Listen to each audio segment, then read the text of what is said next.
नमस्कार जोहार दोस्तों, एसपी हिस्ट्री क्लासेस में आप सभी का फिर से स्वागत है। और मैं आपका एडुकेटर सुनील पंडित लेकर आया हूं एक महत्वपूर्ण प्रैक्टिस सेट जो स्नातक प्रशिक्षित सहायक आचार्य यानी झारखंड सहायक आचार्य के लिए है। और ये आपका सिविक्स का है। किसका है? सिविक्स का। और एक ही प्रकाशन जो स्पर्धा प्रकाशन का आपको देखने को मिलेगा। ये तीनों सेट जो है स्पर्धा प्रकाशन का है। चलिए मैं फटाफट क्वेश्चन को शुरू करता हूँ। क्या क्वेश्चन है?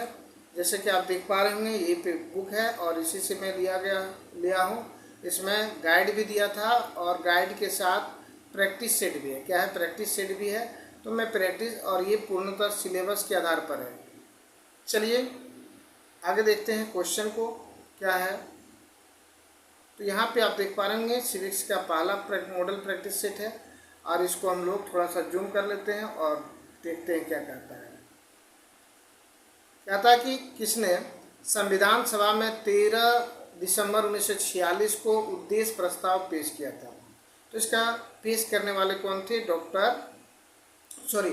पंडित जवाहरलाल नेहरू। कौन थे? पंडित जवाहरलाल नेहरू, यानी कि ऑप्शन नंबर सी इसका करेक्ट आंसर हो जाएगा। और नेक्स्ट क्वेश्चन की बात करें, क्वेश्चन नंबर आप जैसे देख पा रहे होंगे 2 में कि न्यायालय के किस महत्वपूर्ण निर्णय में कहा गया है कि हमारे मौलिक अधिकार में कोई कटौती नहीं किया जा सकता है?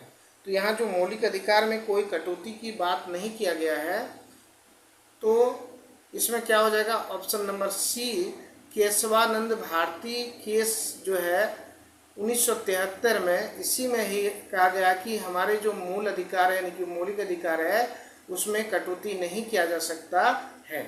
नेक्स्ट क्वेश्चन की बात करें, क्वेश्चन नंबर 3। तो ये रहा क्वेश्चन नंबर 3। कहता कि भारतीय संविधान में वर्णित इनमें से कौन सा अधिकार मौलिक अधिकार नहीं है?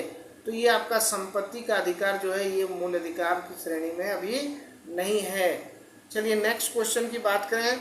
हम विशेष चर्चा नहीं करेंगे क्योंकि 60 क्वेश्चन आपको चाहिए देना है, तो 60 क्वेश्चन के लिए कम से कम टाइम तो चाहिए ना। चलिए देखिए क्या कहता है। कहता कि भारतीय संविधान के किस भाग में चुनाव आयोग की व्यवस्था की गई है? यानी भारतीय संविधान का किस भाग, कौन सा ऐसा भाग है जिसमें चुनाव आयोग की व्यवस्था की गई है? तो चुनाव आयोग की व्यवस्था की गई है वो है 15वां भाग 15 में। Option number A is the correct answer. चलिए नेक्स्ट क्वेश्चन की बात करें। क्वेश्चन नंबर आप जैसे देख पा रहे होंगे, क्वेश्चन नंबर 15 देखेंगे। कहता कि किसने राजनीतिक क्षेत्र में महिला प्रतिनिधि को उचित माना है? किसने माना है राजनीतिक क्षेत्र में जो है महिलाओं को उचित माना है? तो ये आपका हो जाएगा ऑप्शन नंबर डी यानी कि J.S. मिल्स ने माना है। परंपरागत राजनीतिक जो है किस दृष्टि पर क्रियान्वित होता है? परंपरागत राजनीति किस दृष्टिकोण पर क्रियान्वित होता है?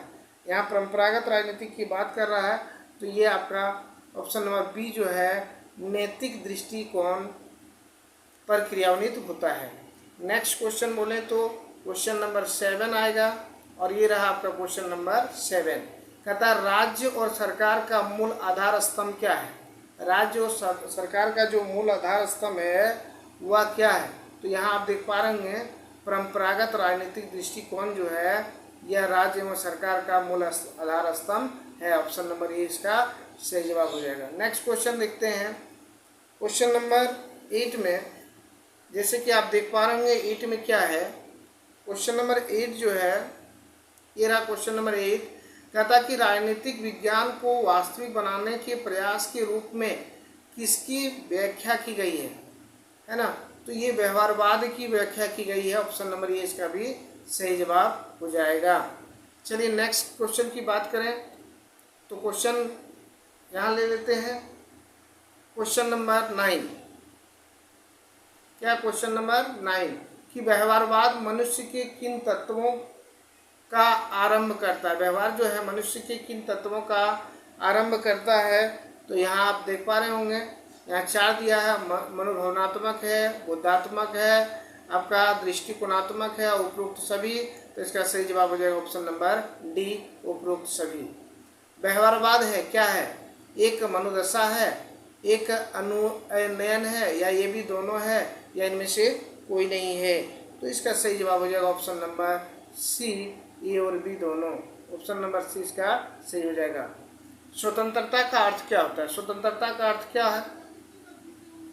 स्वतंत्रता का अर्थ के बारे में पूछ रहा है, तो इसमें क्या हो जाएगा कि कुछ प्रतिबंध का अभाव, उन प्रतिबंधों का लोप जो अनैतिक हो या इनमें से कोई।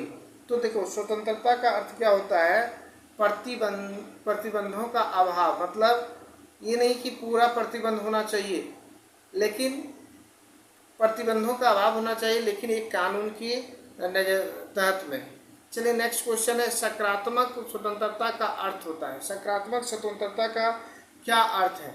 तो इसमें आप देखेंगे सकारात्मक स्वतंत्रता का अर्थ जो है उन प्रतिबंधों को हटाना जो अनैतिक एवं अन्यायपूर्ण हो। ऑप्शन नंबर बी जो इसका सही जवाब हो जाएगा। और नेक्स्ट आप देख पा रहे होंगे, चलिए आगे देखते हैं। 13 में क्या है?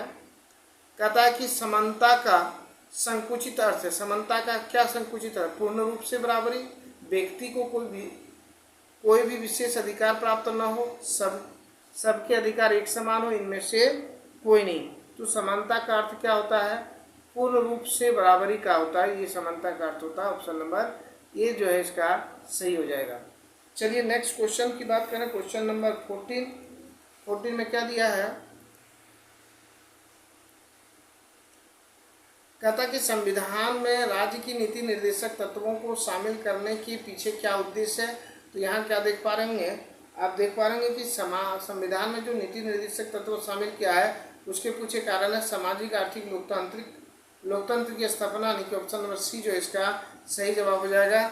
और नेक्स्ट क्वेश्चन लेते हैं। क्वेश्चन नंबर जो है 15, जैसे कि आप देख पा रहे होंगे 15 और 16 एक साथ लेते हैं। आधुनिक युग में सबसे लोकप्रिय शासन व्यवस्था है, तो ये क्या है? प्रजातंत्र है। आधुनिक युग में सबसे लोकप्रिय व्यवस्था क्या है? प्रजातंत्र। ऑप्शन नंबर ए जो है इसका करेक्ट है। प्रजातंत्र का शासन प्रजातंत्र के लिए और प्रजातंत्र द्वारा लोकतंत्र की यह परिभाषा किसने दी थी? तो इसका सही जवाब हो जाएगा ऑप्शन बी, अब्राहम लिंकन ने दिया था। ऑप्शन नंबर आपका बी इसका सही जवाब है। चलिए नेक्स्ट पेज लेते हैं। नेक्स्ट पेज में क्या है? ये रहा नेक्स्ट पेज। और देखिए यहाँ क्या दिया है? कहता कि भारत में दलीय व्यवस्था किस प्रकार की है? तो यहाँ देखिए बहुदलीय व्यवस्था है। किस प्रकार की दलीय व्यवस्था है? बहुदलीय व्यवस्था है। ऑप्शन नंबर सी इसका सही जवाब हो जाएगा। उसके बाद है भारत में दलीय व्यवस्था का प्रमुख विशेषता क्या है? देखिए यहाँ की दलीय व्यवस्था की जो प्रमुख विशेषता है, यहाँ क्या अधिकांश दल प्रधानतः धर्म, भाषा और जाति पर आधारित होती है। यहाँ की राजनीतिक दल में नीतियों और कार्यक्रमों में काफ़ी समानता आती है, विभिन्न क्षेत्रों और राष्ट्रीय राजनीतिक दलों में होती है। तो इसका सही जवाब हो जाएगा option number D. Option number D सही जवाब हो जाएगा। चलिए नेक्स्ट क्वेश्चन लेते हैं। क्वेश्चन नंबर 19, और ये भी रहा क्वेश्चन नंबर 19, जैसे कि आप देख पा रहे होंगे। कहता कि किस राजनीतिक दल को राष्ट्रीय दल के रूप में मान्यता दी जाती है? मतलब किसको देंगे राजनीतिक दल के रूप में मान्यता? तो यहाँ तो हो जाएगा इसका सही, उसे 4 या अधिक राज्यों में राज्य स्तरीय राजनीतिक दल के रूप में मान्यता दी जाती है। जब वो ये हो जाएगा तो इसका राजनीति की ऑप्शन नंबर सी इसका करेक्ट आंसर हो जाएगा। नेक्स्ट क्वेश्चन की बात करें। क्वेश्चन नंबर आप देख पा रहे होंगे, ये रहा क्वेश्चन 20 में क्या कहता है? निम्नलिखित में से कौन सी एक क्षेत्रीय दल है? अब क्षेत्रीय दल की बात कर रहा है, तो क्षेत्रीय दल जैसे कि आजसू क्या है? आजसू एक क्षेत्रीय दल है। आजसू क्या है? एक क्षेत्रीय दल है। भारत में कार्यकर्ता आधारित दल है। कार्यकर्ता आधारित दल कौन सा है? कार्यकर्ता आधारित दल जो है वह कौन सा है? तो CPI है। CPI नंबर ए इसका सही हो जाएगा। भारतीय कम्युनिस्ट पार्टी, मतलब CPI का फुल फॉर्म होता है भारतीय कम्युनिस्ट पार्टी। किस बार अस्तित्व में आया था? किस वर्ष जो है अस्तित्व में आया था, यहाँ पूछ रहा है। तो ये आए थे ऑप्शन नंबर डी जो है क्या है? ऑप्शन नंबर डी में 1921 में ये अस्तित्व में आया था, 1921 में। चलिए नेक्स्ट क्वेश्चन लेते हैं। क्वेश्चन क्या है? क्वेश्चन नंबर 13, ये रहा क्वेश्चन नंबर 13 और 14। देखिए आप देख पा रहे होंगे, कहता है किसी राजनीतिक दल को राष्ट्रीय दल अथवा प्रादेशिक दल के रूप में मान्यता कौन देता है? राष्ट्रीय दल को मान्यता देने का काम किसका है? तो ये काम है चुनाव आयोग का, निर्वाचन आयोग या चुनाव आयोग। ऑप्शन नंबर जो सी है इसका करेक्ट आंसर हो जाएगा। तारकुंडे समिति तथा गोस्वामी समिति का संबंध किससे है? तारकुंडे समिति जो है या गोस्वामी समिति जो है उसका संबंध किससे है? तो उसका संबंध है ऑप्शन नंबर ए, चुनाव व्यवस्था में अमूल सुधार का। चलिए नेक्स्ट क्वेश्चन की बात करें, क्वेश्चन नंबर 25। तथा कि भारत की निर्वाचन पद्धति निम्न में से किस देश की निर्वाचन पद्धति के अनुरूप है। भारत का जो निर्वाचन पद्धति है वह किस देश की निर्वाचन पद्धति के आधार पर अनुरूप है, तो ये ब्रिटेन, ऑप्शन नंबर सी जो है इसका सही जवाब हो गया। भारतीय संविधान के किस अनुच्छेद में निर्वाचन आयोग का वर्णन किया गया। निर्वाचन आयोग का वर्णन जो है भारतीय संविधान के किस अनुच्छेद में है, तो ये हो जाएगा option number B. Option number B अनुच्छेद जो है आर्टिकल क्या है 324 में, 324 में, यानी कि ऑप्शन नंबर बी इसका राइट आंसर हो जाएगा। चलिए नेक्स्ट क्वेश्चन लेते हैं 26। इधर आइए, आप यहाँ आइए, ये रहा क्वेश्चन नंबर 27 में क्या कहता है कि जनमत का अर्थ होता है। जनमत का क्या अर्थ होता है? जनमत का अर्थ होता है सार्वजनिक प्रश्न पर लोगों की विचार को कहते हैं जनमत, यानी कि जनता के जो मत होते हैं ना, किसी भी काम में अगर जनता के मत लेते हैं तो वो क्या आपका जनमत। नेक्स्ट क्वेश्चन है 27 में। अब 28 की बात करें, 27 तो हो गया, 27, 28 की बात करें तो ये रहा 28 में कहता है, क्या है इसमें क्वेश्चन क्या है, कहता कि लोकतंत्र में जनमत के महत्व में निम्नलिखित में से कौन शामिल है। जनमत का जो महत्व है लोकतंत्र में, इसमें कौन शामिल है, तो यहाँ देखिए जनमत में लोकतांत्रिक प्रणाली के आधार पर है। जनमत सरकार की शक्तियों को बनाते हैं। जनमत बदलाव पर सरकार की अपनी नीति बदलना पड़ती है, ठीक है, तो ये डी हो गया। ऑप्शन नंबर डी जो है इसका करेक्ट आंसर हो जाएगा। 28 का डी नंबर आंसर सही है। चलिए नेक्स्ट क्वेश्चन की बात करें। नेक्स्ट क्वेश्चन में क्या है, आप जैसे कि देख पा रहे होंगे 29 क्वेश्चन नंबर है। भारतीय संविधान के किस अनुच्छेद में नागरिकता संबंधी प्रावधान किया गया है, तो ये अनुच्छेद क्या होता है, ये भाग 2 में है। पहले भाग बात करें तो भाग 2 में निकल जाएगा, भाग दो और अनुच्छेद कितना होता है 5 से 11, यानी कि 5 से 11, यानी कि इसका सही जवाब क्या जाएगा ऑप्शन नंबर बी। चलिए नेक्स्ट क्वेश्चन की बात करें, क्वेश्चन नंबर 30। भारतीय संविधान निम्नलिखित में से कौन सी नागरिकता प्रदान करती है, तो इसका नाम हो जाएगा एकल नागरिकता। ऑप्शन नंबर ए इसका सटीक जवाब हो जाएगा, सही जवाब हो जाएगा। चलिए नेक्स्ट लेते हैं। नेक्स्ट क्वेश्चन जैसे कि आप देख पा रहे होंगे, संविधान में कल्याणकारी राज्य की अवधारणा कहाँ से लिया गया है। कल्याणकारी राज्य की अवधारणा लिया गया आपका ऑप्शन नंबर सी, नीति निर्देशक तत्व से। इसका सही जवाब हो जाएगा आपका सी।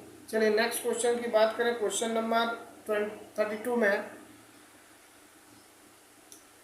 जैसे कि आप देख पा रहे होंगे 32 में क्या होता है कि गांधी जी ने पश्चिमी भारत की आलोचना किस आधार पर किया गया है। पश्चिम भारत की आलोचना जो किया गया है वह किस आधार पर किया गया है, तो सभी आधार पर आपको करने को मिलेगा। ऑप्शन नंबर डी इसका सही जवाब हो जाएगा। नेक्स्ट क्वेश्चन है, क्वेश्चन जो है 33 है। 33 में आप देख पा रहे हैं कहता है गांधी जी की राज्य का आदर्श रूप क्या है। राम राज्य है, इसका क्या है आदर्श रूप, राम राज्य है। राम राज्य जो है गांधी जी की आदर्श रूप है। चलिए 34 में हम बात करें तो क्या है,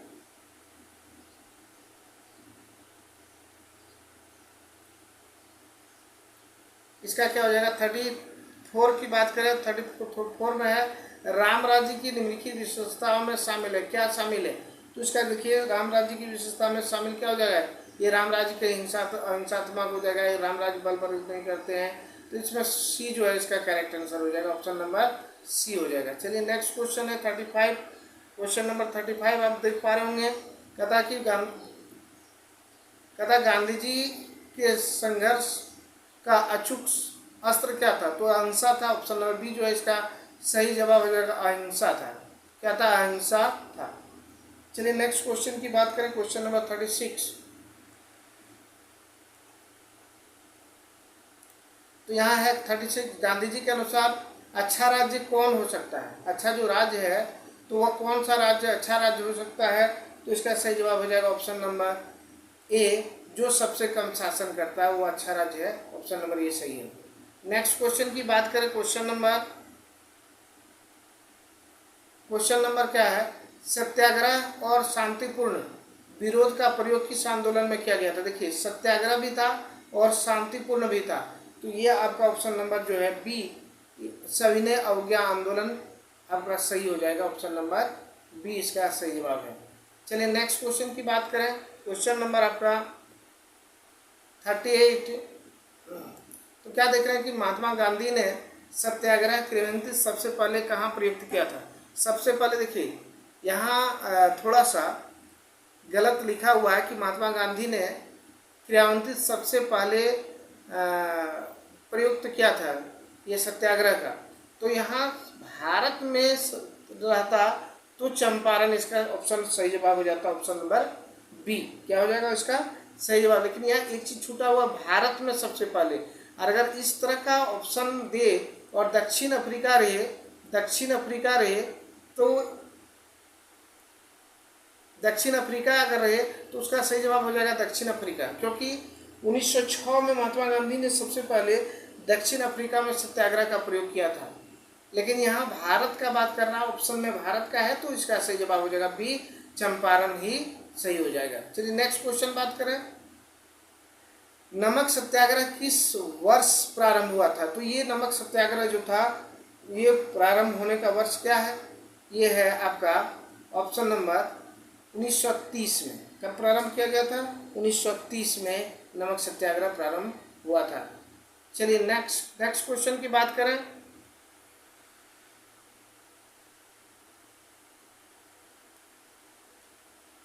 क्वेश्चन नंबर यहाँ देख पा रहे हैं, जैसे कहता कि निम्नलिखित आंदोलन में से किसमें महात्मा गांधी ने भूख हड़ताल का एक हथियार के रूप में पहली बार प्रयोग किया। बहुत ही इंपॉर्टेंट क्वेश्चन है, BBI क्वेश्चन है ये। तो ये आपका जब 1918 में अहमदाबाद मिल मजदूर का हड़ताल हुआ था, उस समय उन्होंने ये भूख हड़ताल का हथियार का प्रयोग किया था।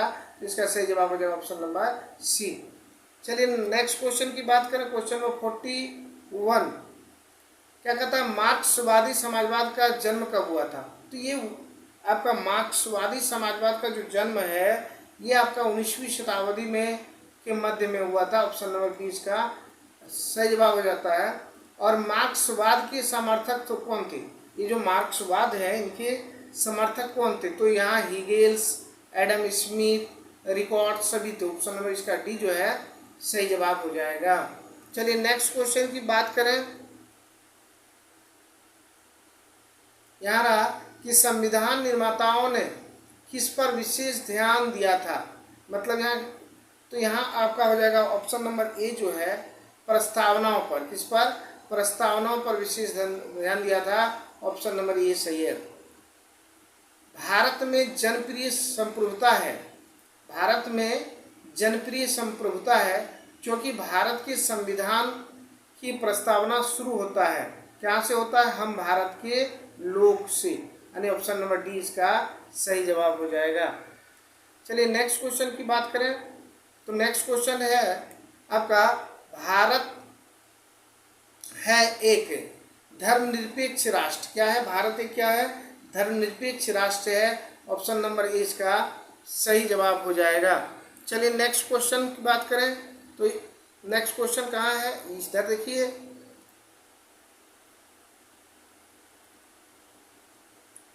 कहता है गणतंत्र होता है, गणतंत्र क्या होता है, गणतंत्र किसको कहेंगे। तो ये गणतंत्र होता है दिन भर राज्य जहाँ पर अध्यक्ष वंशानुगत रूप से न हो, मतलब राजा का बेटा राजा या मंत्री का बेटा मंत्री, ये हो गया आपका वंशानुगत। लेकिन जहाँ पर राज्य का जो अध्यक्ष होता है वो वंशानुगत नहीं होता, यानी कि चुनाव के माध्यम से होता है, उसको क्या कहते हैं, गणतंत्र कहते हैं। ऑप्शन नंबर डी इसका सही जवाब हो जाएगा। नेक्स्ट है, निम्नलिखित में से वे दो शब्द कौन सा है जिसका समावेश 42वें संविधान संशोधन के उद्देशिका में जोड़ा गया है। तो इसका कौन सा है जो दो शब्द जोड़ा था, तब संप्रभुता संपन्न लोक, ये हो जाएगा option number B.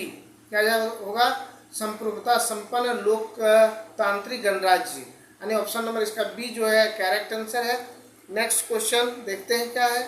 Next question है क्वेश्चन नंबर 48 और कहता है कि भारत एक गणतंत्र है। इसका अर्थ क्या है, गणतंत्र का अर्थ अभी बताएं क्या, कि यहाँ जो है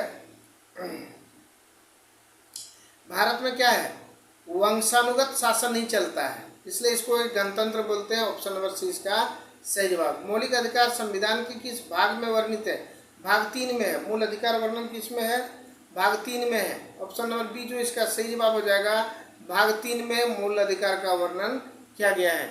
चलिए नेक्स्ट क्वेश्चन की बात करें। क्वेश्चन नंबर 50, भारत के संविधान का भाग 3 संबंधित है मूल अधिकार से। किससे है? मूल अधिकार से। अच्छा, ठीक है, मूल अधिकार से। ऑप्शन नंबर सी इसका सही जवाब हो जाएगा। नेक्स्ट क्वेश्चन आप देख पा रहे होंगे, तो देखिए क्या लिखा है। कहता है कि आपका कि भारतीय नागरिकों के मौलिक अधिकार का वर्णन है, यानी कि मूल अधिकार का अगर वर्णन करें तो ये संविधान के अनुच्छेद 1235 में है। भाग 3 का बात कर रहा है तो संविधान के अनुच्छेद 12 से 35 में है ना। चलिए ऑप्शन नंबर ए इसका क्या हो जाएगा? सही जवाब हो जाएगा। नेक्स्ट है संविधान, भारतीय संविधान के भाग 3 में कुल कितने अनुच्छेद हैं? तो 12 से 35 के अंतर्गत हम अगर जोड़ेंगे तो टोटल 24 होगा। कितना हो जाएगा? टोटल 24 अनुच्छेद हो जाएगा। इसलिए इसका सही जवाब हो जाएगा ऑप्शन नंबर डी। क्या हो जाएगा? ऑप्शन नंबर डी, टोटल 24 अनुच्छेद है। वर्तमान में भारतीय नागरिकों को कितने मूल अधिकार प्राप्त है? वर्तमान में 6 मूल अधिकार प्राप्त है। ऑप्शन नंबर 20 का सही होगा। लेकिन अगर संविधान जब लागू हो रहा था उस समय की बात करें तो उसमें 7 था। मूल अधिकार कितना था? 7 था। वर्तमान समय में पूछे तो कितना हो जाएगा? 6 हो जाएगा। यानी कि संपत्ति के अधिकार जो हटा दिया गया है, इस कारण से अभी वर्तमान समय में 6 अधिकार है। चलिए नेक्स्ट क्वेश्चन है, प्लेटो ने अपनी किस पुस्तक में न्याय संबंधित अवधारणाओं को प्रस्तुत किया गया? तो यहाँ प्लेटो की बात किया जाए और कौन सी पुस्तक, तो दो, यहाँ देखिए इसका डी नंबर, द रिपब्लिक जो है, द रिपब्लिकन में ही प्लेटो ने अपने न्याय संबंधी अवधारणाओं को प्रस्तुत किया था। इसलिए इसका सही जवाब क्या हो जाएगा? ऑप्शन नंबर क्या बोलते हैं उसको? डी है इसका करेक्ट आंसर। चलिए नेक्स्ट क्वेश्चन बात करें तो कहता है कि भारत में कार्यपालिका का अध्यक्ष कौन होता है? भारत में जो कार्यपालिका है उसका अध्यक्ष कौन हो जाएगा? राष्ट्रपति होगा, प्रधानमंत्री, विरोधी दल के नेता या भारत सरकार के मुख्य सचिव? तो इसका सही जवाब हो जाएगा ऑप्शन नंबर ए, राष्ट्रपति होता है। चलिए नेक्स्ट क्वेश्चन की बात करें तो ये रहा क्वेश्चन नेक्स्ट। जैसे आप देख पा रहे हो 56 क्वेश्चन नंबर है कि राष्ट्रपति पद्धति में समस्त कार्यपालिकाओं की शक्ति किसमें निहित होती है? राष्ट्रपति पद्धति में समस्त कार्यपालिकाओं की शक्ति जो होती है वह राष्ट्रपति में ही निहित रहती है। इसलिए उसका सही जवाब हो जाएगा आपका ऑप्शन नंबर ए, राष्ट्रपति। नेक्स्ट है, भारतीय संविधान के अनुसार देश का प्रथम नागरिक कौन होता है? तो ये भी राष्ट्रपति होता है। देश का प्रथम नागरिक जो होता है वह राष्ट्रपति होता है। इसलिए इसका आंसर क्या हो जाएगा? Option number A. Next question देखते हैं, क्वेश्चन नंबर 58। कहता कि भारत का राष्ट्रपति होता है, क्या होता है? यहाँ देखिए, भारत का वास्तविक शासक होता है, राज्य का संवैधानिक अध्यक्ष होता है, राज्य और सरकार का अध्यक्ष होता है, बहुमत दल का नेता होता है। तो यहाँ देखिए ये जो आपका क्वेश्चन है इसका सही जवाब क्या हो जाएगा? और इसका सही जवाब हो जाएगा ऑप्शन नंबर बी। क्या हो जाएगा? बी। ऑप्शन नंबर बी जो है राज्य का संवैधानिक अध्यक्ष होता है। क्या होता है? राज्य का संवैधानिक अध्यक्ष होता है। एक क्वेश्चन शायद हम भूल गए 57। यहाँ देखिए पीछे, भारतीय संविधान के अनुसार देश का प्रथम नागरिक कौन होता है? हो गया ये बोला ना, राष्ट्रपति होता है। ठीक है, चलिए 59 क्वेश्चन देखते हैं। क्वेश्चन नंबर 59 है कि राष्ट्रपति पद के चुनाव संबंधित विवाद को किसे निर्देशित किया जाता है? यहाँ क्या है? संसदीय समिति को, लोकसभा अध्यक्ष को, निर्वाचन आयोग को या उच्चतम न्यायालय को, मतलब सुप्रीम कोर्ट को? तो इसका सही जवाब हो जाएगा option number D, supreme court यानी कि उच्चतम न्यायालय। और नेक्स्ट क्वेश्चन क्या है? 31वें संविधान संशोधन, संविधान द्वारा लोकसभा की अधिकतम सदस्यों की संख्या निर्धारित की गई है। अधिकतम लोग निर्धारित कितना हो सकता है? यहाँ ऑप्शन के अनुसार से आप देख पा रहे होंगे कि इसका यहाँ दिया है डी नंबर। सर ऑप्शन के अनुसार से इसका सही जवाब क्या आ जाएगा? Option number D. तो कुल जो पहला प्रैक्टिस सेट था उसमें 60 क्वेश्चन था, 60 का 60 आपका आंसर दिया गया है। और यहाँ आप देख पा रहे होंगे आंसर शीट भी हम बगल में दे दिए हैं, जिसको लगे कि ये गलत है या सही है उसका देख लीजिएगा, अपना मिला लीजिएगा। कोई अगर गलत रहेगा तो थोड़ा सा कमेंट में बॉक्स में लिखना है। और उसका सटीक आंसर भी क्या हो सकता है वो भी लिखना है। चलिए, अगर वीडियो अच्छे लगे तो वीडियो को लाइक शेयर एवं कमेंट जरूर कीजिएगा। चैनल पर पहली बार है तो चैनल को सब्सक्राइब कर बेल आइकन को दबाना न भूलें, ताकि इस तरह का वीडियो सबसे पहले आप तक पहुँचे। चलिए मिलते हैं नेक्स्ट वीडियो में, तब तक के लिए जय हिंद, जय भारत, वंदे मातरम।